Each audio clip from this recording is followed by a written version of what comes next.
참 소망의 새 아침이 밝았습니다.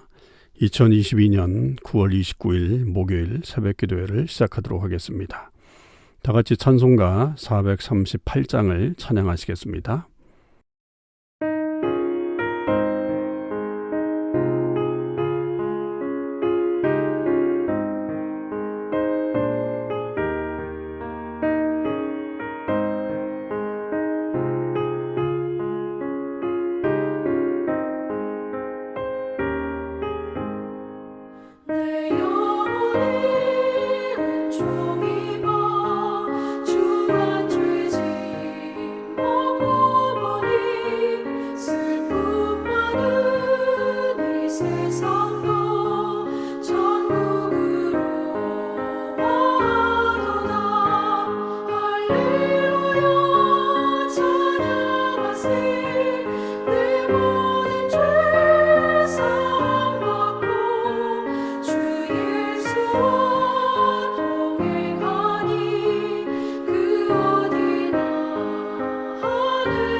오늘 하나님께서 저희들에게 주신 말씀은 사무엘하 7장 1절에서 17절까지 말씀입니다.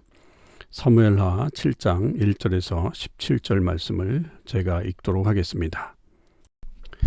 여호와께서 주위의 모든 원수를 무찌르사 왕으로 궁에 평안히 살게 하신 때에 왕이 선지자 나단에게 이르되 볼지어다 나는 백향목 궁에 살거늘 하나님의 궤는 휘장 가운데 있도다. 나단이 왕께 아뢰되 여호와께서 왕과 함께 계시니 마음에 있는 모든 것을 행하소서 하니라. 그 밤에 여호와의 말씀이 나단에게 임하여 이르시되 가서 내 종 다윗에게 말하기를 여호와께서 이와 같이 말씀하시되 네가 나를 위하여 내가 살 집을 건축하겠느냐?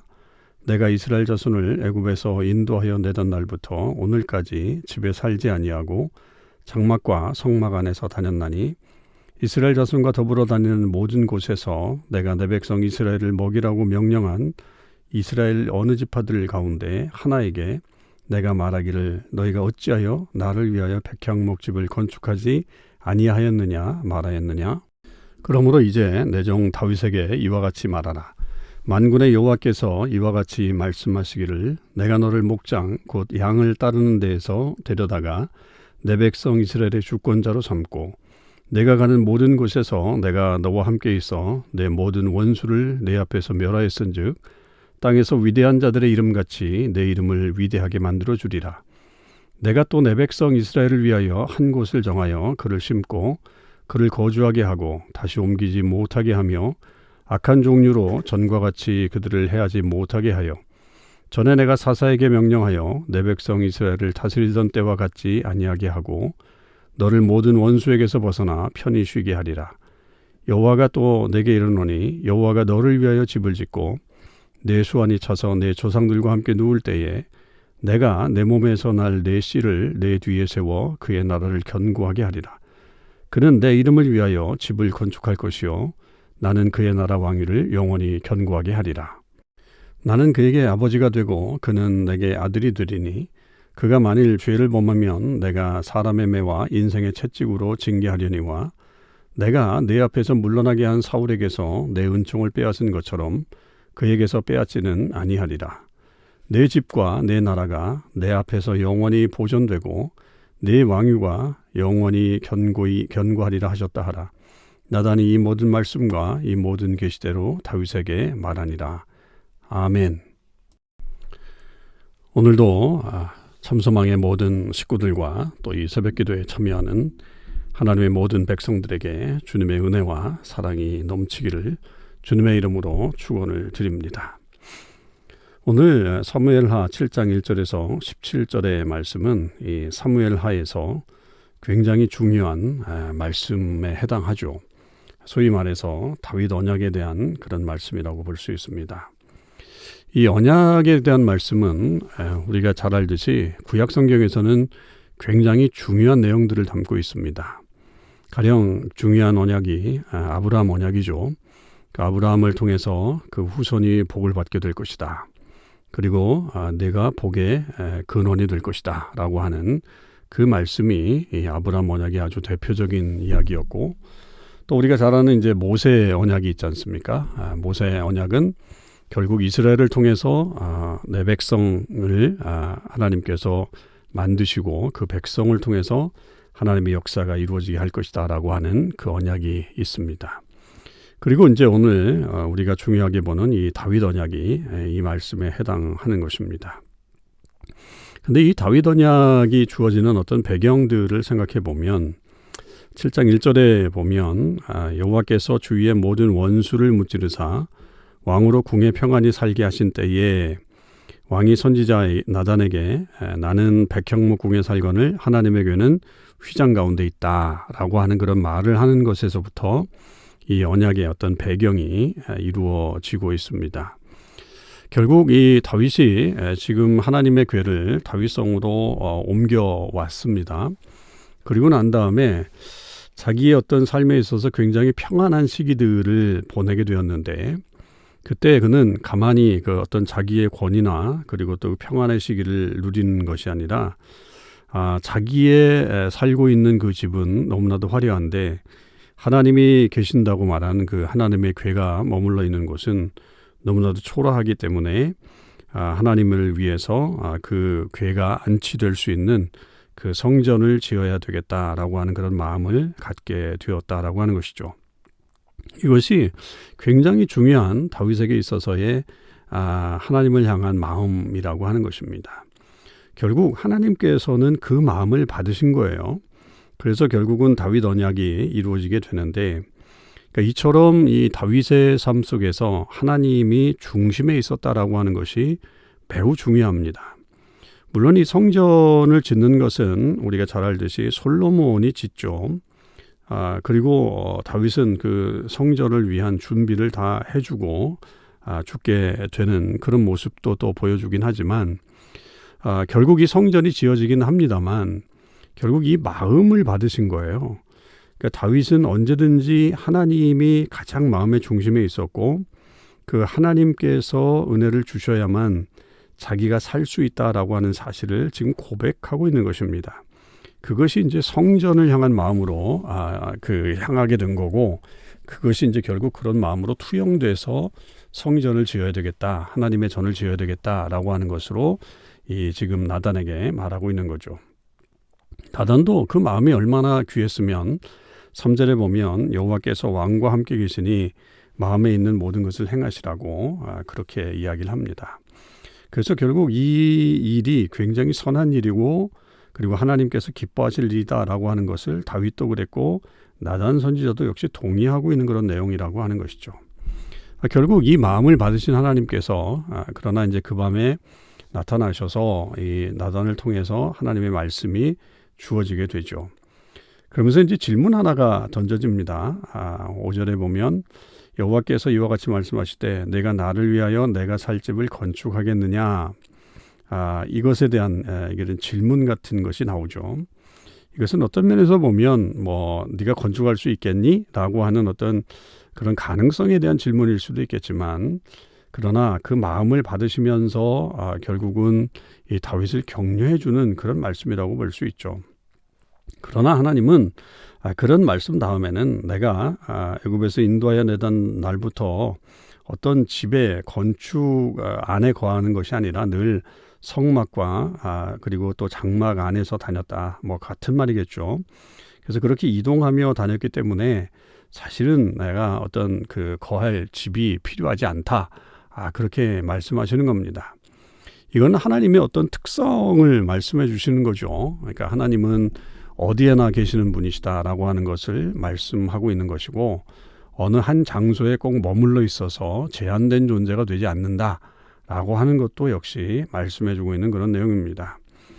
그러나 이 마음을 받으셨기 때문에 8절 이하에 이제 계속적으로 하나님께서 말씀하시는 것은 내가 너를 목장 곧 양을 따르는 데서 데려다가 이스라엘의 주권자로 삼았고 또 내가 가는 모든 곳에서 너와 함께 있어서 모든 원수를 멸하였은즉 땅에서 위대한 자들의 이름같이 내 이름을 위대하게 만들어 주리라 라고 하는 축복으로 그 말씀이 이어지고 있는 것을 볼 수 있습니다.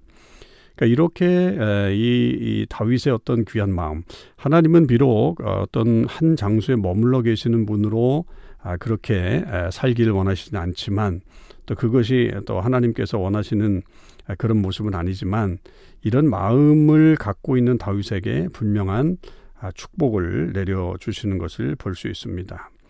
그리고 나서는 중요한 어떤 말씀을 하세요. 그건 뭐냐면 11절에 보면, 끝에 보면 또 내게 이르노니 여호와가 너를 위하여 집을 짓고, 이렇게 되어 있습니다. 그러니까 지금 다윗이 하나님의 집을 지으려고 했던 거죠. 그런데 하나님께서는 내가 나를 위하여 집을 짓는 것이 아니라 내가 너를 위해서 집을 짓겠다, 이런 말씀을 해 주십니다. 여러분, 여기서 나오는 이 집이라고 하는 것 두 가지 서로 다른 의미를 가지고 있죠.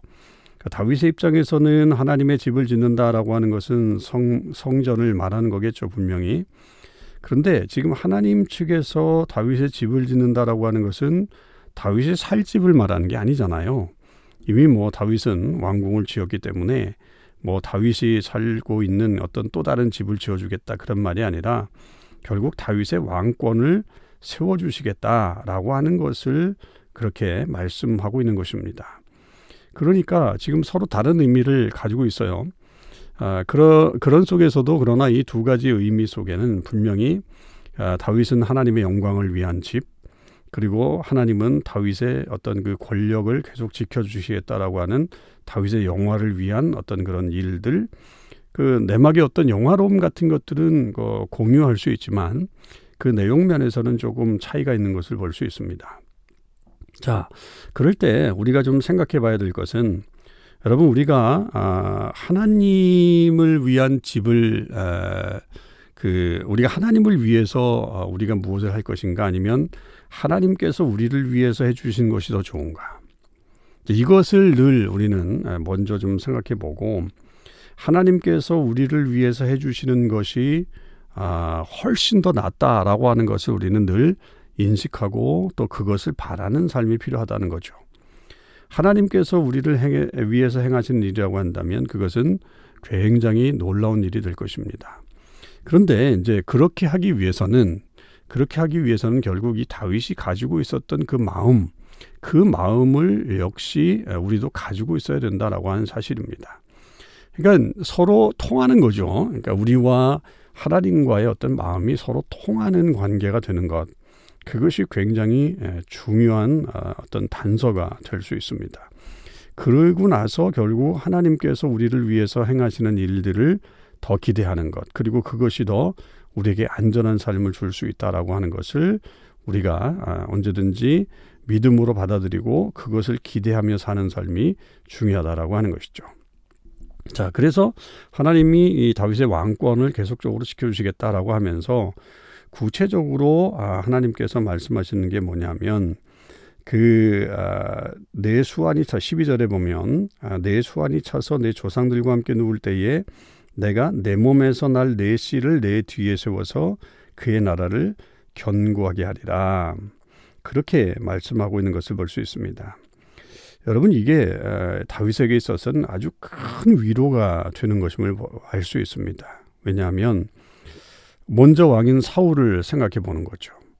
사울은 요나단이라고 하는 아주 좋은 아들이 있었잖아요. 아주 정말 존경할 만한 그런 아들이 있었지만 결국 그 아들에게 왕권을 물려주지 못하고 다윗이 그 왕권을 잡았습니다. 다윗도 사실은 그게 걱정이 되겠죠. 자기가 왕권을 잡았지만 만약에 자기의 아들이 잡지 못한다고 한다면 결국 자기도 그런 어떤 불행한 종말을 맞이할 수 있는 어떤 걱정이 있을 수 있다는 거죠. 그런데 하나님께서 분명하게 이 약속을 해주심으로 인해서 다윗에게는 굉장히 큰 안정을 주시는 것을 볼 수 있습니다. 그리고 심지어 나라가 그 집이 세워지는 나라가 16절에 보면 내 앞에서 영원히 보존되고 내 왕위가 영원히 견고하리라 이렇게 말씀하시는 것을 통해서 결국 이 다윗을 향한 하나님의 놀라운 사랑을 볼 수 있는 이 말씀이 바로 그렇게 다윗을 위로하고 격려해 주는 그런 말씀이 됩니다. 그러니까 다윗이 이것만큼 안정적으로 하나님의 뜻과 사랑을 받는 그런 일이 없다라고 하는 것을 알게 됩니다. 그러니까 이것이 결국은 이 다윗의 언약의 내용이죠. 그러니까 다윗의 왕권을 바로 세워주고 그 왕위가 계속해서 다윗의 후손들을 통해서 이어가게 될 것이다라고 하는 것이 이 다윗 언약의 핵심이라고 볼 수 있습니다. 이것은 결국 다윗의 선한 마음으로부터 출발을 했습니다. 그리고 그것이 정말로 하나님께서 기뻐하시는 그런 일이었기 때문에 이 다윗 언약이 형성이 됐고 하나님이 계속적으로 그 후손들에게 복을 주시는 그런 역사를 맛보게 됐습니다. 여러분, 우리도 이 다윗과 같이 하나님 앞에 이렇게 사랑과 또 은혜를 받을 수 있는 그런 사람들이 되길 원합니다. 우리에게 비록 우리에게는 이미 예수 그리스도를 통한 언약이 분명히 있습니다. 우리의 구원과 또 하나님의 자녀로서의 영생과 그리고 또 자녀들이 받는 그런 이 생에서의 어떤 복 같은 것들이 분명히 우리에게 주어진 언약의 내용들입니다만 우리가 늘 그 언약 속에 거하면서 중요한 것은 하나님을 기쁘시게 하는 일들이 무엇인가를 먼저 생각하는 우리의 삶이 되어야 합니다. 그래서 우리 가운데 계속적으로 하나님께서 영원히 우리와 함께 하시고 또 우리의 계속 자손들을 통해서 하나님의 역사가 이어가는 그런 놀라운 복이 다윗에게 임했던 것처럼 우리에게도 임하게 되는 귀한 축복이 있기를 주님의 이름으로 간절히 축원을 드립니다. 기도하시겠습니다. 하나님 아버지 감사합니다. 오늘은 다윗 언약에 대한 말씀을 저희들이 듣게 됩니다. 하나님, 다윗이 하나님을 위해서 하나님의 집을 건축하기 위해 그 마음을 드렸을 때에 하나님께서 그것을 기쁘게 받으시고 다윗에게 복을 허락해 주시며 또 다윗의 집을 오히려 세워주시는 역사를 맛보게 하셨습니다. 아버지 하나님, 그것이 결국 다윗에게는 큰 위로와 힘이 되었던 그런 말씀인 것을 기억할진대 아버지 저희들에게도 먼저 하나님을 향한 귀한 마음을 잘 품을 수 있게 도와주시옵시고 우리 평생 하나님을 우리 중심에 모시고 살아가는 주의 백성들 다 되게 하여 주옵소서. 그리고 하나님께서 주시는 복을 매일매일 누리며 특별히 그리스도 예수 안에서 우리에게 주신 그 구원의 기쁨 가운데 살아가는 우리 모두가 되게 하여 주시옵소서. 하나님께서 오늘 하루도 함께하여 주시고 특별히 오늘 저녁에 또한 우리가 기도회로 모일 때에 주의 성령의 놀라우심의 역사들이 일어나게 하여 주옵소서. 감사드립니다. 우리 주님 예수 그리스도의 이름으로 기도하옵나이다. 아멘. 성도 여러분, 오늘 하루도 주님 은혜 안에서 승리하시는 삶을 사실 수 있기를 바랍니다.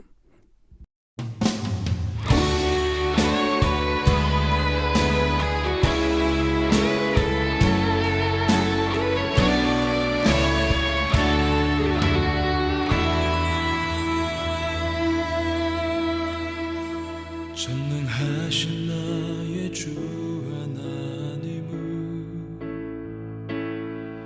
능치 못하실 일 전혀 없네. 우리의 모든 간구도 우리의 모든 생각도 우리의 모든 꿈과 모든 소망도 신실하신 나의 주 하나님은 우리의 모든 괴로움 바꿀 수 있네. 불가능한 일 행하시고 죽은 자를 일으키시니 그를 이길 자 아무도 없네. 주의 말씀 의지하여 깊은 곳에 금을 던져 오늘 그가 놀라운 일을 이루시는 것 보라. 주의 말씀 의지하여 믿음으로 금을 던져 믿는 자에게 능치 못함 없네.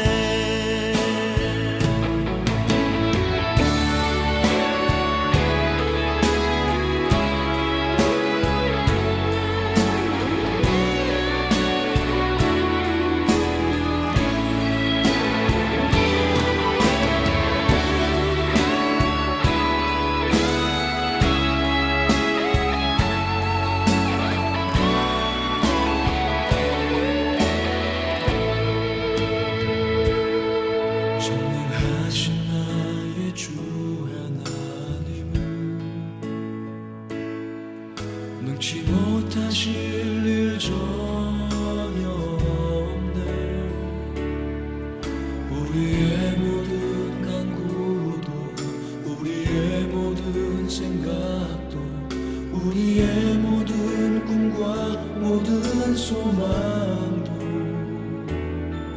신실하신 나의 주 하나님은 우리의 모든 괴로움 바꿀 수 있네.